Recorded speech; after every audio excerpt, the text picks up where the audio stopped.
بسم اللہ الرحمن الرحیم فأوحا الی عبدہ ما اوحا۔ ناظرین کرام،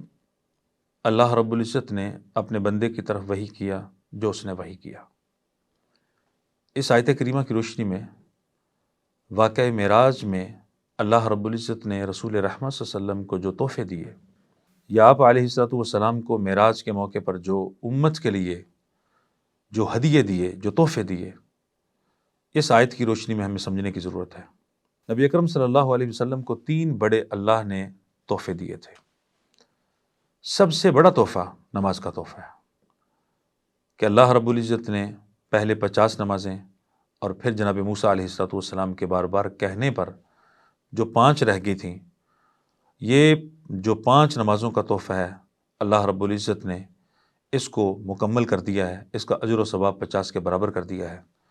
اور اللہ رب العزت نے اس کو امت پر فرض قرار دے دیا ہے۔ آپ علیہ الصلوۃ والسلام نے اس کے اوقات، اس کی رکعات اور رکعات کے اندر جو تعداد ہے وہ آپ علیہ الصلوۃ والسلام نے بتا دی ہے۔ جناب جبریل امین علیہ الصلوۃ والسلام نے آپ کو 2 دن امامت کروائی، اور جو اس کے اوقات ہیں اور جس کو رکعات ہیں اس کو واضح کر دیا۔ یہ معراج کے موقع پر سب سے بڑا تحفہ تھا، اور قرآن مجید کے اندر جن احکامات کو اللہ رب العزت نے کثرت کے ساتھ یعنی مسلمانوں کو بار بار حکم دیا اور اس کی تلقین فرمائی اور تکرار کے ساتھ اس کا تذکرہ کیا ہے، وہ نماز ہے۔ وَأَقِیمُوا الصَّلَاةَ وَآتُوا الزَّکَاۃَ کا حکم قرآن مجید کے اندر جو نماز کا موضوع اور نماز کا جو ٹاپک ہے، یہ 70 سے زیادہ مرتبہ اللہ رب العزت نے اس کو ذکر کیا ہے۔ ناظرین کرام، نبی اکرم صلی اللہ علیہ وسلم نے خود فرمایا ہے کہ اللہ رب العزت نے میری آنکھوں کی ٹھنڈک وَجُعِلَتْ قُرَّةُ عَيْنِي فِي الصَّلَاةِ، میری آنکھوں کی ٹھنڈک نماز میں رکھتی ہے۔ نماز در حقیقت اللہ سے مناجات کا اور اللہ سے سرگوشیوں کرنے کا ایک بہت بڑا ذریعہ ہے۔ نماز کے اوقات اس ترتیب سے ہیں کہ جو فطرت کے عین مطابق ہے۔ اللہ رب العزت نے جو نماز پڑھنے والے ہیں، جنت میں ان کے لیے ایک دروازہ بنایا ہوا ہے جس کا نام ہی باب الصلاۃ ہے۔ جس طرح باب الصدقہ ہے، باب الصوم ہے، اس طرح باب الصلاۃ ہے۔ اور جو نماز کی پابندی کرتے ہیں، گویا کہ نبی اکرم صلی اللہ علیہ وسلم کو جو معراج کے موقع پر اللہ نے تحفہ دیا تھا، وہ اس تحفے کو قبول کر رہے ہیں، دل و جان سے قبول کر رہے ہیں۔ بہت سارے لوگ یہ بھی سوال کرتے ہیں کہ اگر اللہ 50 فرض کر دیتا تو ہم کیسے پڑھتے؟ تو اس کا بڑا سمپل سا جواب ہے کہ جو 5 کی پابندی کر رہے ہیں حکم الہی سمجھ کر، اور اس تحفے کو دل و جان سے قبول کر رہے ہیں اور اس پر عمل پیرا ہیں،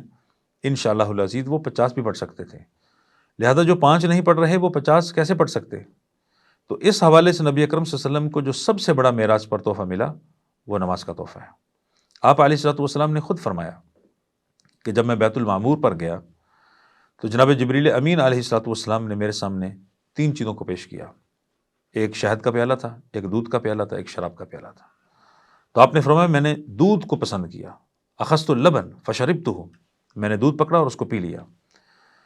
جناب جبریل امین علیہ الصلوۃ والسلام نے کہا کہ اخذت الفطرہ، اے حبیب کبریا، اے رسول رحمت، آپ نے فطرت کو پسند کیا ہے۔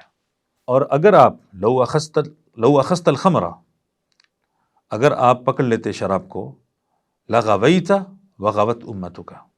آپ خود بھی بھٹک جاتے اور آپ کی امت بھی راہ راست سے بھٹک جاتی۔ اس کا مطلب ہے شراب فطرت نہیں ہے، بلکہ جو فطرت ہے وہ دودھ ہے۔ تو اس لیے رسول اللہ صلی اللہ علیہ وسلم نے دودھ کو پسند کیا۔ یہ بھی ایک بہت بڑا اس واقعہ کے اندر ہمارے لیے سبق ہے۔ جیسے سیدنا ابو ہریرہ رضی اللہ تعالیٰ عنہ اصحاب صفہ میں تھے اور حدیث یاد کرتے تھے، اور اس وقت اسلام جو ہے وہ بہت کمزور تھا، معاشی طور پہ لوگوں کا حال اتنا جو ہے وہ اچھا نہیں تھا، لوگ جو ہے وہ مالی طور پر اتنے مستحکم نہیں تھے، مسلمان مالی طور پر اتنے اچھے اور خوشحال نہیں تھے۔ جناب ابو ہریرہ رضی اللہ تعالیٰ عنہ کو بھوک لگتی ہے، رسول اللہ صلی اللہ علیہ وسلم کو بھی بھوک لگتی ہے، دودھ کا ایک پیالہ آتا ہے، اور اصحاب صفہ جو 70 کے قریب ہے وہ پی لیتے ہیں، اور پھر ابو ہریرہ پیتے ہیں، پھر رسول اللہ صلی اللہ علیہ وسلم اس کو پی لیتے ہیں آخر میں، اور پھر وہ پیالہ ختم نہیں ہوا۔ رسول اللہ صلی اللہ علیہ وسلم کا یہ پیالے میں دودھ والا جو معجزہ ہے، در حقیقت یہ جو دودھ ہے یہ فطرت ہے۔ ناظرین اکرام، نبی اکرم صلی اللہ علیہ وسلم کو دوسرا بڑا جو اللہ نے تحفہ عطا کیا، وہ تحفہ در حقیقت سورۃ البقرہ کی آخری آیات ہیں، آخری 2 آیات۔ اور اس کے متعلق تو آپ صلی اللہ علیہ وسلم نے خود فرمایا کہ اللہ تعالیٰ نے اعطیت خواتیم سورۃ البقرہ، کہ مجھے سورۃ البقرہ کی آخری جو 2 آیات ہیں اللہ نے مجھے عطا کی، لم یعطہن نبی قبلی، کہ مجھ سے پہلے کسی نبی کو یہ عطا نہیں ہوئی، یہ صرف اللہ نے مجھے دی ہیں۔ اور آپ علیہ الصلوۃ والسلام نے مستدرک حاکم کی روایت کے اندر یہ لفظ بھی فرمائے ہیں کہ من کنز تحت العرش، کہ عرش کے نیچے جو خزانے ہیں ان خزانوں میں سے ایک خزانہ سورۃ البقرہ کی آخری 2 آیات ہے۔ اور صحیح مسلم کی روایت کے اندر تو آپ نے واضح طور پہ فرما دیا، جو شخص بھی رات کو ان کو پڑھتا ہے، اپنے معمول میں شامل کر لیتا ہے، تو یہ 2 آیات کا فتح ہو اس کو کافی ہو جاتی ہیں۔ اور کافی کس کس چیز سے ہوتی ہیں؟ یعنی اب ایک گارنٹی مل گئی ہے، ایک یقین دہانی ہو گئی ہے کہ یہ کافی ہو جاتی ہیں، شیاطین سے بھی کافی ہو جاتی ہیں، اور انسانی شرور اور جناتی جو شرور ہیں ان تمام سے کافی ہو جاتی ہیں۔ یہ دوسرا بہت بڑا تحفہ ہے۔ تورات کے اندر، انجیل کے اندر، زبور کے اندر پہلے کسی نبی کو اللہ رب العزت نے یہ نہیں عطا کیا جو اللہ رب العزت نے سورۃ البقرہ کی 2 آیات نبی اکرم صلی اللہ علیہ وسلم کو عطا فرمائی ہیں۔ اور تیسرا بڑا تحفہ نبی اکرم صلی اللہ علیہ وسلم کو جو اللہ رب العزت نے معراج کے موقع پر ایک بہت بڑی بشارت سنائی، وہ یہ تھی، اللہ رب العزت نے یہ وعدہ فرما لیا، وَغُفِرَ لِمَن لَّمْ يُشْرِكْ بِاللَّهِ مِنْ أُمَّتِهِ شَيْئًا، کہ آپ صلی اللہ علیہ وسلم کی امت میں سے جو شخص بھی اللہ کے ساتھ کسی کو شریک نہیں ٹھہرائے گا اس کو بخش دیا جائے گا۔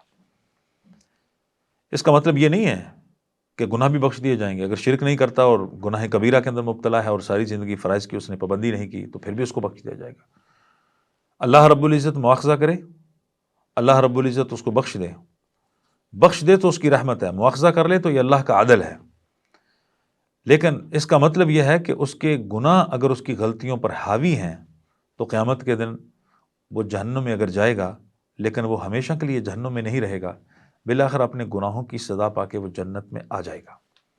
اس حدیث کا یا اس تحفے کا یا آخری جو تیسری بڑی نبی اکرم صلی اللہ علیہ وسلم کو بشارت دی گئی ہے، اس کا مفہوم یہ ہے، نبی اکرم صلی اللہ علیہ وسلم کو یہ جو اللہ رب العزت نے 3 تحفے عطا کیے معراج کے موقع پر، ناظرین کرام اس میں ہمارے لیے سبق یہ ہے کہ جو اللہ نے عرش سے معراج کے موقع پر اور اتنے عظیم ترین تحفے دیے ہیں، ان تحفوں کی ہم قدر کریں، اس پر عمل پیرا ہوں، اور نبی اکرم صلی اللہ علیہ وسلم کا جو بھی آپ کا بھیجا ہوا، آپ کا لایا ہوا، آپ کا پہنچایا ہوا پیغام ہے، آپ صلی اللہ علیہ وسلم کی شریعت ہے، آپ کا دین ہے، ہم اس کے مطابق اپنے ظاہر اور باطن کو ڈھال لیں، اسی میں ہماری نجات اور اسی میں ہماری فوز و فلاح ہے۔ اللہ تعالی ہم سب کو دارین کی سعادت نصیب فرمائے اور دنیا اور آخرت کی تمام بہتریاں، تمام آسانیاں نصیب فرمائے، آمین یا رب العالمین۔